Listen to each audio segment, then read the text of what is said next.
외신에 보도된 우리 모습 살펴보는 밖에서 본 한국 코너, 국제민주평론가이시죠. 인문결 연구소의 임상훈 소장, 어서 오십시오. 네, 안녕하십니까. 아무래도 트럼프 소식부터 봐야겠죠. 네, 워낙 계속 다뤄졌던 뉴스죠. 트럼프 대통령의 한국 방문, 국내야 말할 것도 없고, 이 국제사회에서도 예외적으로 이번에 굉장히 큰 관심을 많이 보였습니다. 네. 그래서 외신들이 어떻게 보고 있는지 한번 준비해 봤습니다. 네, 우선 주목되는 외신은요? 아시아 순방에 나선 트럼프, 도자기 가게의 코끼리가 될 것인가? 이런 표현이 나왔습니다. 도자기 가게의 코끼리? 네. 얼마나 불안하겠습니까? 예. 프랑스 몇몇 언론에서 공유하고 있는 표현인 것 같습니다. 많이 나오던데요. 그러니까 아주 섬세하고 조심해야 되는 외교 안보 분야에서 트럼프 대통령은 도자기 가게에 들어온 코끼리 같다. 이런 건데요.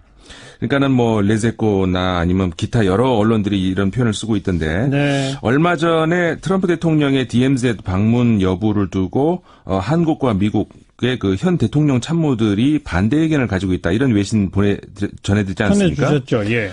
최근 오늘 어제 그 보도들을 보면은 미국의 백악관 참모들은 안전 문제를 이유로 해서 꺼렸다고 한다면은 네. 청와대 참모들은 트럼프의 말 실수를 우려해서 DMZ 방문을 꺼려야 하는 것 같다. 이런 분석들이 외국에서 나오고 있는 것 같습니다. 예. 그만큼 우리 입장에서는 우방국이면서 또 초강대국 미국의 대통령의 방문이 필요하면서도 또 조심스럽고 또 우려와 희망이 교차가 되고 있는 그런 현재의 한국 분위기를 좀 잘 말해주는 것 같습니다. 네.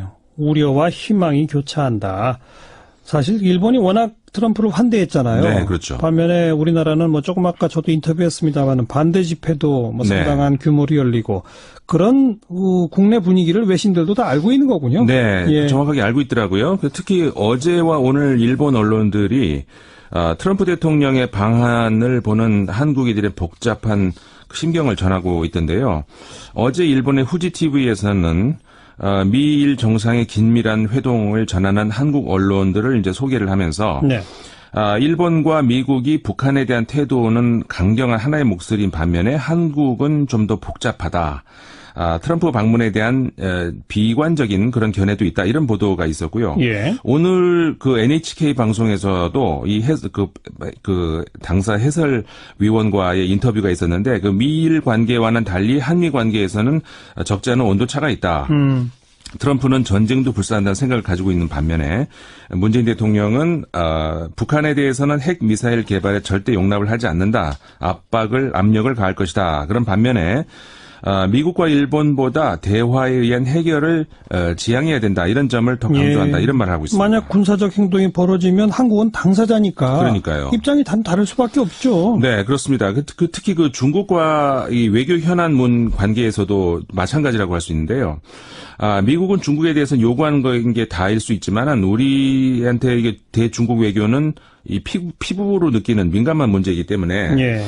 그런 의미에서 아까 말씀드렸던 그 NHK 방송의 해설위원도 중국 이야기를 좀 이번에도 보니까 하고 있는데 예. 중국이 사태의 열쇠를 이번에 그 북한 문제에 있어서 쥐고 있기 때문에 그런 중국을 두고 전 정권이 사드 배치를 한 이후에 중국과의 관계가 급속히 냉각이 됐는데 이제 겨우 해빙 무드로 가고 있다 이렇게 분석을 하면서 하지만 한국은 중국과의 관계도 중요하지만 동시에 미국의 핵 우산 안에 있는 동맹국이다. 그래서 미국과 중국의 가운데서 참 쉽지 않은 입장이다. 이렇게 소개를 했습니다. 예. 어쨌든 일본의 전폭적인 환영 분위기와는 다른 그 한국의 분위기를 외신들도 좀 잘 알고 있는 것 같습니다. 그건 그렇고 일본의 트럼프 환대가 좀 너무 지나쳤다.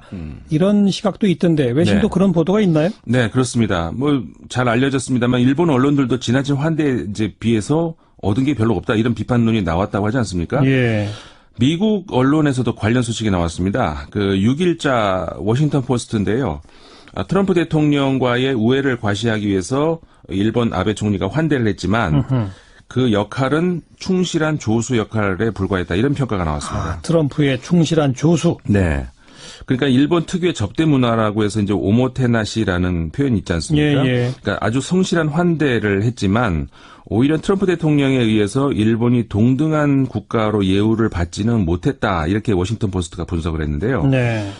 트럼프 대통령이 취임한 이후에 상당수의 그 전통적인 미국의 우방국들이 거리를 좀 두는 사이에 아베 총리는 꼭 반대로 꾸준한 구애를 벌였지 않습니까? 그랬죠. 그 이해도 이제 계속 들고 있는데 워싱턴 포스트가 예. 그럼에도 불구하고 이제 이번에 그랬다는 건데 결국 트럼프와 아베의 관계는 트럼프의 지배적인 우위를 은연중에 내비치는 틀 속에 갇히게 됐다. 이렇게 이 신문이 보도를 했습니다. 그게 그 트럼프의 지배적 우위 아래에 아베가 오는 그런 네. 틀. 이게 네. 미일 간의 지금 관계다 이건가요? 그렇죠. 그러니까는 어떻게 보면은 미국과 일본 간의 좀 두 양국 간의 특수한 관계가 아닌가. 이런 거기서 기인한 건 아닌가 이렇게 생각할 수도 있는데 네. 유럽 언론들도 그 점을 좀 잘 파악하고 있는 것 같습니다. 예. 영국의 가디언 신문 같은 경우에 일본은 전통적으로 미국의 대통령에 대해서 예외적인 극진한 환대를 해왔다. 이번뿐만이 아니고 계속해서. 네, 그렇게 예. 보도가 나왔거든요. 예. 이런 말 있지 않습니까? 일인지하 만인지상. 네. 이런 말인데 혹시 일본 사람들이 일국지하 만국지상이라는 생각을 하는 것 아닌가? 하하. 이를 싶을 정도로 그 미국에 대해서 특별한 우대를 좀 한다. 이런 생각이 드는데 워싱턴 포스트는 특히 그 트럼프 대통령의 이번에 일본에서의 공동 기자회견 중에서 한 장면을 상징적으로 설명을 하고 있는데요. 예. 트럼프 대통령은 그 공동 기자회견 중에 이제 이렇게 말을 했습니다. 여러분은 세계에서 가장 강력한 경제 중 하나를 이룩했다. 원고에 나와 있는 내용입니다. 예. 이렇게 있다가 고개를 들고서 우리 경제만큼 좋은지는 잘 모르겠다. 아니죠? 그러면서 영어로 오케이 이렇게 즉석에서 농담을 한 겁니다. 근데 이 오케이라는 말을 할 때의 이 말투가 미국인들이 보기에는 부모가 아이한테 하는 그런 말투라는 겁니다. 네. 아주 썰렁했다는 거죠. 그러니까 일본 경제를 칭찬하는 척하면서 우리보다 좋은 건 아니다. 네. 근데 그냥 오케이? 그러니까 이 정도는 받아들여. 뭐 이런 거예요? 그러니까요. 이게 그러니까는 사실상 원고에 없는 농담을 한 건데요. 네. 사실 농담이라고 하지만 그런 게 있지 않습니까? 자기만 웃을 수 있고 남은 좀 썰렁하게 만드는 그런 농담이라는 셈인 건데. 아재 개그 이런 거죠. 그렇죠. 예. 근데 그 아재 개그라는 게 상대방을 낮게 보기 때문에 나올 수 있는 농담 아닙니까? 아하. 그러니까 이 말을 듣던 아베 총리가 통역으로 들었죠.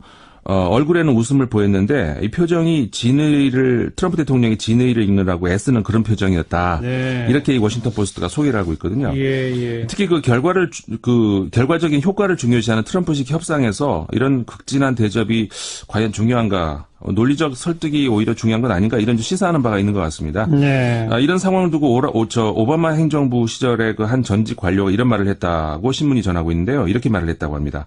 아베 총리가 어느 날 아침에 깨어나 보니 트위터로 자신이 해고됐다. 이런 사실을 발견할 수도 있다.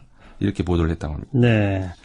또 그 밖에 트럼프 대통령의 아시아 순방 외신들의 보도 주목할 게 있다면요? 네, 그 일본 언론들의 경우는 또 그 이번 트럼프 대통령의 방한에서 아무래도 한일 관계 특수성이 있지 않겠습니까? 예. 아주 세세한 부분을 보도하는 것이 인상적이었는데 예를 들어서 교도통신하고 일본 TV 등이 정상회담 만찬에 위안부 할머니를 초대했다 이런 보도가 나오기도 했고요. 예. 그런가 하면은 산케이 신문은 정상 만찬 메뉴 중에서 독도 새우가 올라왔다는 사실이 드러났다 이렇게 보도를 하기도 했습니다. 독도에서 잡은 새우. 네. 예. 의도적이라는 거죠. 그렇죠. 홍콩의 대공보라는 신문이 있는데 7일자 보도에서 열정적인 일본, 냉담한 한국이라는 제목의 기사를 내기도 했고요. 그리고 중국의 신화통신이 3일자 보도했는데요. 미국의 전략이 이번 순방의 전략이 정확하게 뭔지 드러나지 않았다. 중국에 와서 시진핑 주석과 회담을 하면은 드러나게 될 것으로 보인다. 이런 취지의 보도를 하기도 했고요. 네. 그 프랑스의 피가로 신문은 지난 4일자 보도했는데요. 트럼프 아시아에서 김정은에 맞선 강제적 외교 시작. 이라는 제목으로 기사가 나오기도 했습니다. 강제적 외교라는 단어가 무슨 뜻이에요? 그러니까 이번에 그 트럼프 대통령의 순방길에 사실 그 군사가 같이 움직이지 않았습니까? 그러니까 항공모함 세 척이 그러니까 도널드 레이건호, 니미츠호, 그다음에 시어도어 루즈벨트 예. 이 세 척이 한반도 주변 일본에 이렇게 머물지 않았습니까? 벌써 얼마 전부터 와 있죠. 네. 예. 그게 그렇게 되면 항공모함만 있는 게 아니죠. 예. 17척의 전함에다가 200여 대의 비행기, 2만여 명의 병력이 함께 아시아에 와 있다. 이렇게 이제 피가로가 보도를 하면서 아. 그러니까 이게 순수한 외교 순방이라고 보기 어려운 군사적 위협을 동반한 외교다 이렇게 보는 거죠. 네. 그러니까 이것을 두고 이제 백악관 맥메스터 보좌관이 트럼프의 안전은 그 평상시와 같다 이렇게 말을 했다는 건데 이게 무슨 말이겠습니까? 예. 사실 그 외교를 오는데 안전을 이렇게 위협을 걱정해야 될 정도로 그렇다고 해서 군사가 이렇게 따라온다. 글쎄 뭐 어떤 이렇게 보도를 하고 있습니다. 예. 그만큼 평상적인 외교 여행과는 다르다는 사실을 말하고 있는 것 같습니다. 그걸 피가로 신문은 강제적 외교라고 외교. 하는 단어로. 네. 그렇군요. 또 다른 소식 한번 정리해 볼까요? 네, 그 문화계 소식 하나 전해드리겠습니다. 프랑스의 진보 성향 신문인데요. 리베가스용 신문입니다. 지난 주말 판 기획 특집 기사였는데요. 한국과 일본 대중문화를 비교하는 글을 하나 게재했습니다. 예. 제목이 좀 도발적이고 재밌는데요. 우길 승천과 조용한 아침의 대결 이렇게 있습니다. 우길 승천은 일본이죠? 그렇죠. 조용한 아침은 한국이고. 한국을 지칭한 예. 거죠. 그 일본은 잘 알려진 대로 저 세계에서 미국 다음으로 두 번째로 큰 음악 시장이죠. 일본 시장 자체가 워낙 크기 때문에 그 일본 대중문화 입장에서는 일본 시장을 우선 공략하는 것이 최선의 그 마케팅 전략이 될 수 있는데요. 예. 근데 이 점이 굉장히 중요한 그 포인트가 될 수 있을 것 같습니다. 일본의 대중문화가 자국의 시장이 워낙 크기 때문에 해외로 나갈 절실함을 우리보다 덜 느꼈다는 거죠. 반면에 이제 우리 대중문화계는 큰 외국 시장 진출을 위해서 세계의 흐름, 그러니까 문화계의 트렌드라든가 앞으로 예측 이런 거에 더 민감했다는 거죠. 예. 그게 한국 대중음악이 성공을 한 중요한 이유라고 이제 이야기를 하고 있는 건데요. 예. 이 기사에 따르면은 몇 년 전부터 한국의 K-팝이 일본의 J-팝을 압도하고 있다 이렇게 소개를 하고 있는데 특히 그 K-팝을 대표하는 거는 역시 그 아이돌 그룹 뭐 이런 거 아니겠습니까? 특히 이제 그 라이브 무대 공연이 이 K-팝의 강점이다 이렇게 얘기할 수 있는데요. 예. 그게 이제 콘서트로 연결이 되면서 이 기사에 따르면은 뭐 중국의 북경이라든가 프랑스 파리, 페루의 리마에서까지 성황이 열리고 있다 이렇게 얘기를 하고 있습니다. 그러니까 일본의 대중음악 시장이 워낙 커서 일본 뮤지션들은 그냥 그 자기 안에 안주했고 네. 한국 뮤지션이나 기획사들은 해외로 진출하려고 머리를 더 짜냈다. 네, 이 그렇죠. 말이죠. 그렇죠. 예. 그러니까 여기서 이제 그 대중음악은 소위 K-팝, J-팝으로 대변되는 젊은 층의 아이돌 음악 말하는 거 아니겠습니까? 네. 그러니까 중장년층은 이미 자신의 그 문화 코드가 딱 자리 잡고 있기 때문에 트렌드 영향을 덜 받고 그래서 유행이나 외국 음악에 덜 민감한 데 반해서 이 젊은 층은 무서운 속도로 문화를 흡수해 나가기 때문에 예. 트렌드에 민감하고 또 빨리 반응하고 동화가 쉽게 되죠. 예. 그래서 세계적인 음악 시장은 이렇게 젊은 층이 듣는 음악으로 이제 지배가 되는 것이 당연한 건데 이 신문은 그 관련 분야 전문 기자 말을 인용을 해서 한국인들은 일본 만화를 많이 봤고 이 J-팝 코드를 자기 것으로 만들어서 음악을 만들기 시작했다는 겁니다. 예. 그러면서 만화와 그 J-팝이 일본을 넘어서 다른 팬들을 만날 수 있다는 상상을 못했던 일본과 달리 한국은 처음부터 수출을 염두에 두고 성공하기 위한 모든 방법을 동원했다 이렇게 설명을 하고 있네요. 네. 업계의 비전, 정부의 지원 이런 게 융합된 결과다. 그런 그렇죠. 말인 거죠. 그렇습니다.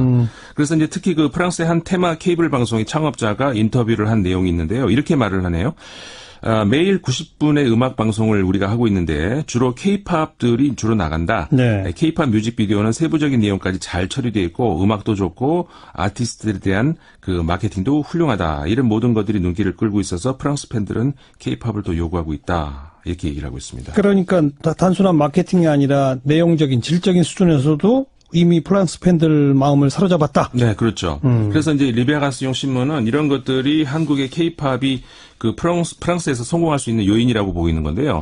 그 우리에게도 K-팝 문화를 넘어서 시사하는 바가 좀 있는 것 같습니다. 그러니까 지난 9월에 한번 제가 관련 소식을 전해드린 바 있는데요.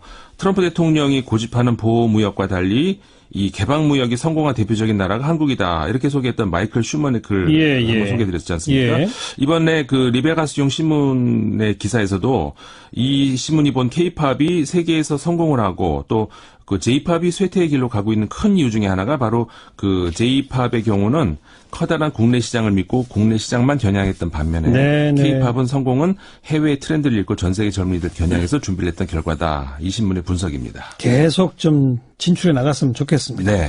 수고하셨습니다. 네, 감사합니다. 국제문제평론가 임상훈 씨였고요. 자, 오늘 트럼프의 방안에 관한 여러 가지 소식 전해드렸고 반대 집회 소식도 전해드렸죠. 이선우님, 국빈 대접 중이라 낯뜨거운 상황이지만 반대 목소리를 포함한 다양한 국민들의 목소리를 들려주는 것은 민주주의와 표현의 자유라 생각합니다. 그런가 하면 이광원님, 트럼프를 싫어하지만 미국의 대통령으로서 국빈 방문 중일 때에는 최선을 다해서 대해야 한다고 생각합니다. 성은실님은 촛불로 부패를 척결한 국민들인데 트럼프 찬양만 하고 있으면 안 된다고 생각합니다. 송용재님은 저도 촛불 시민이지만 노 트럼프 집회는 공감하지 못합니다.